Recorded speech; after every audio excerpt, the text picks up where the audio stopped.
le fils de Daoud, avant qu'il devienne prophète et avant qu'il devienne roi, la brillance de son intelligence s'est manifestée dans plusieurs occasions. Abu Huraira, dans Sahih al-Bukhari, comme c'est rapporté par al-Bukhari, le prophète sallallahu alayhi wa sallam le raconte, deux femmes sont parties en promenade à l'extérieur de la cité. Et un loup, et chacune, il avait un bébé, un nouveau-né. Et un loup s'est attaqué aux deux bébés, il en a volé un. Une qui a perdu son bébé n'a pas apprécié, il lui dit non, c'est ton bébé qui a été volé et non le mien. L'autre il lui dit non, c'est mon bébé. Et celui qui a été pris par le loup, c'est le tien. Alors ils se sont disputés et ils ont eu recours au jugement de Nabi Illahi Daoud, le père à Sulayman. Ils sont rentrés chez lui, ils ont exposé la situation, mais dans l'absence de pièces à conviction, des pièces à conviction réelles, intransigeantes, qui permettront aux juges de juger d'une façon claire, il n'y en a pas. Alors qu'est-ce qui reste? Il reste l'écoute et que chacun donne ses arguments et que chacun des deux s'exprime. Effectivement, chacune des deux femmes s'est exprimée, mais la plus âgée, elle était plus habile dans son expression. Elle était plus intelligente dans sa façon de s'exprimer et de convaincre, faute de preuves matérielles. L'autre, elle n'a pas su s'exprimer. Et Daoud, il a tranché que le bébé appartient plutôt à l'aînée, à la femme la plus âgée. En sortant de chez lui, ils étaient reçus par Sulayman sur la route. Il les a interpellés. Alors, qu'est-ce qui a fait mon père? Ils lui ont dit, c'est la grande qui le prend. Faute de preuves matérielles. Alors Sulayman leur dit, attendez, il sort un couteau. Ou il demande un couteau. Non. Moi, je vais faire autrement. Je vais le couper en deux et chacune va partir avec un morceau. Du moment qu'il n'y a pas de preuves matérielles, on va le diviser en deux. Parfois, ça arrive dans la vie, couper la poire en deux, comme on dit. Vu qu'on n'a pas d'argument, on arrive à se réconcilier dans le milieu. On va couper la poire en deux. C'est ce qu'il a décidé Sulayman de faire. Mais Sulayman, il ne veut pas tuer l'enfant.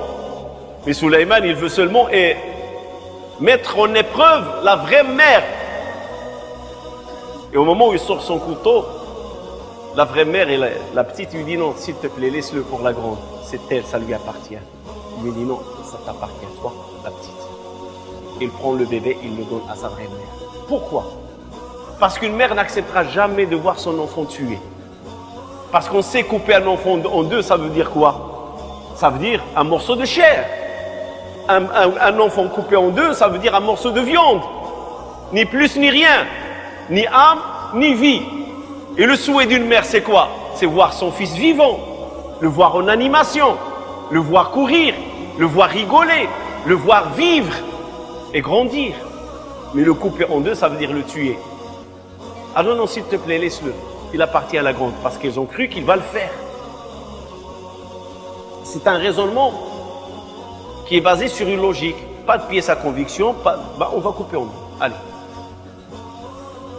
Et Sulayman, il a dit non, c'est toi la vraie maman. Du moment que tu n'acceptes pas de voir le bébé coupé en deux et mourir, ça veut dire que c'est toi qui as le cœur pour le bébé. Et tu ne peux être que sa mère. Dans une autre version dans la Torah, l'aînée, la grande, elle dit oui, coupe-le en deux, que ça soit équitable. Il n'appartient ni à elle ni à moi. On le coupe en deux et chacune garde la moitié. Ça veut dire que cette femme-là, elle a de la folie dans son esprit.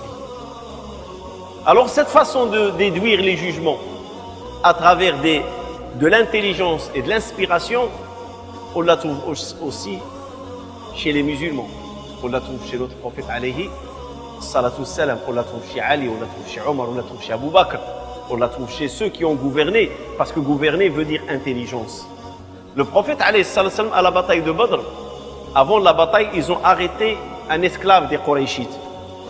Il est parti chercher l'eau.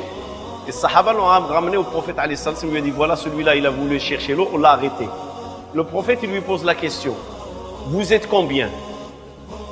C'est-à-dire l'armée quraishite polythéiste. C'est combien le nombre?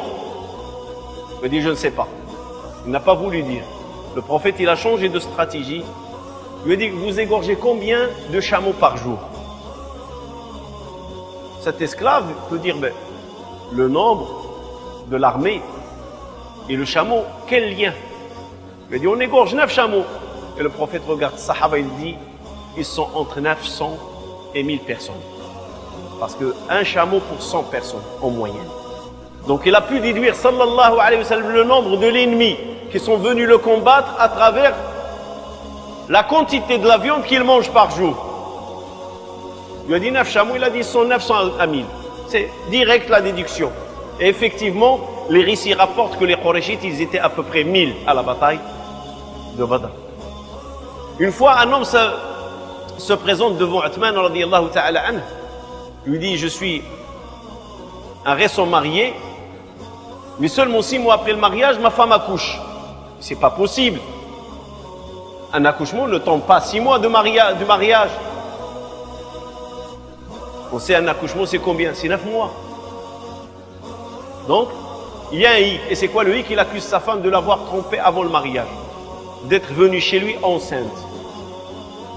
Et Uthman radiyallahu anhu dit effectivement, il mérite le châtiment.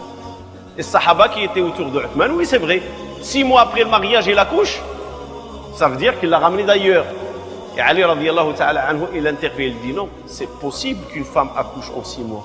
Et c'est quoi ta preuve? Ma preuve c'est le Coran. Allah subhanahu wa ta'ala dit la grossesse et l'allaitement et le sevrage en 30 mois. Donc un nombre qui rassemble 3 choses, 3 étapes. Grossesse, allaitement, sevrage. 30 mois. Et il dit un autre verset, il dit les femmes qui veulent allaiter leurs enfants, c'est 24 mois. Donc là, on a 3 étapes et là, on a une des étapes qui est fixée à 24 mois. Et 24, on la retire de 30, c'est combien qui reste? 6 mois. Donc c'est possible que cette femme accouche en 6 mois parce que le Coran le dit. Cela ne veut pas dire qu'il a innocenté à 100%, mais le doute persiste. 6 mois veut dire que c'est possible. Et le Coran ne peut pas être en contradiction. Le Coran nous a donné le minimum de l'accouchement. Le minimum de l'accouchement, c'est 6 mois. Le maximum, c'est 9 mois. Et voilà comment déduire une preuve pour innocenter ou pour au moins arrêter l'application de la sentence sur la personne. Ça a toujours existé. Dans les récits de Sulayman, il y avait 4 chefs de l'armée de Daoud, de son père, qui ont essayé de corrompre une belle femme. Et cette femme-là, elle était pieuse. Elle a résisté. Ils ont tout fait pour la corrompre. Ils se sont mis d'accord, les 4 sur elle. Il leur a dit, pas question, je crains Allah. Alors ils sont partis voir Nabiullah Daoud. Ils lui ont dit, on connaît une femme qu'on a vue commettre le péché avec un chien. Ils l'ont accusé de faire le péché avec un chien. Nabiullah Daoud l'interpelle. Il l'a mis devant les 4 hommes. Elle pourra se défendre, mais c'est très difficile de se défendre devant 4 chefs d'armée. Ils sont tous témoins. On l'a vu. Nous 4, on a vu cette femme-là commettre avec le péché avec un chien. Il a jugé qu'elle soit lapidée le soir, au coucher du soleil. Son fils Sulayman a entendu parler de la chose. Il a rassemblé 4 amis. Il leur a dit, habillez-vous comme des chefs d'armée et mettez-vous devant moi. Et comme si je suis le juge, je suis mon père. Et quand ils se sont mis devant lui, il leur a dit, 3, sortez et laissez un. Et il les a interrogés un par un. Il fait une mise en scène, une pièce de théâtre. Toi, t'as vu cette femme commettre le péché avec un chien? Oui. Quelle était la couleur du chien?